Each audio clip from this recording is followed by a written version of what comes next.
Good morning. Before the vacation, we were talking about the immune system.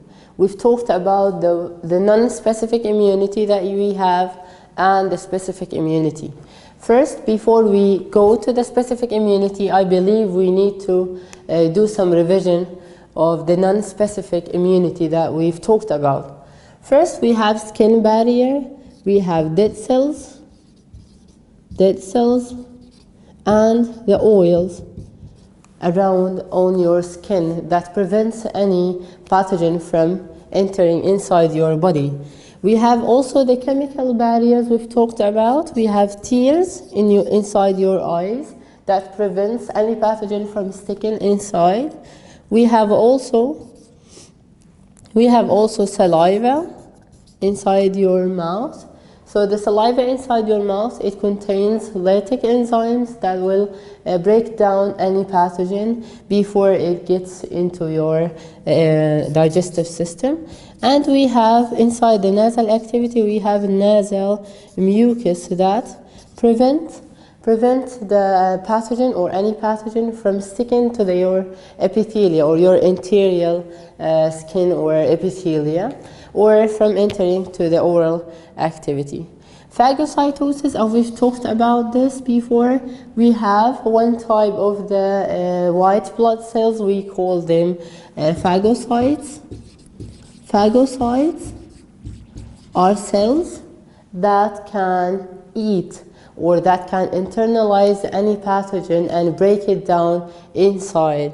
So the phagocytosis is actually internalizing any pathogen inside the cell and then breaking this pathogen down inside the phagocytes. And we have interferon, as you can remember, the interferon, it is associated with the viruses.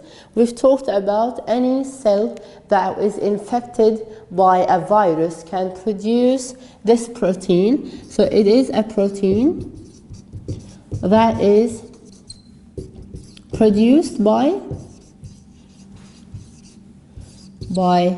a virus infected cells. So any virus infected cell inside your body, it can produce this protein, we call it interferon.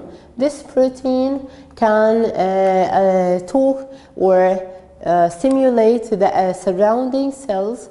So the interferon protein can stimulate the around or the surrounding cells of that we have this pathogen or this virus. So the surrounding cells will produce cytotoxins or any chemicals that will kill this virus. The last thing we have talked about is the inflammatory response. If you remember any inflammation that you had, any type of inflammation that you had, you must feel some swallowing or redness around the inflammation area. So the symptoms of any inflammation is exactly the inflammatory response that happens. So remember that the inflammatory response, first, we will have more red blood cells going, or also white blood cells going into the infected area. So if we, the inflammatory response here is exactly when you have redness or swallowing around the area of infection. So here we will have more blood supply to that area. Remember, when I say the word more blood supply, I mean red blood cells and white blood cells. White blood cells, it may have phagocytes or the two other different types that we will talk about today in the specific immune system. Remember that we may have fever as well. Fever, that your body will try to raise its temperature around the infection area so that more blood supply will be taking place. So that was the non-specific immune system as a revision. Please remember that we've talked about this before. We had some notes. You don't have to write any of these, but you have it in your notebook from before.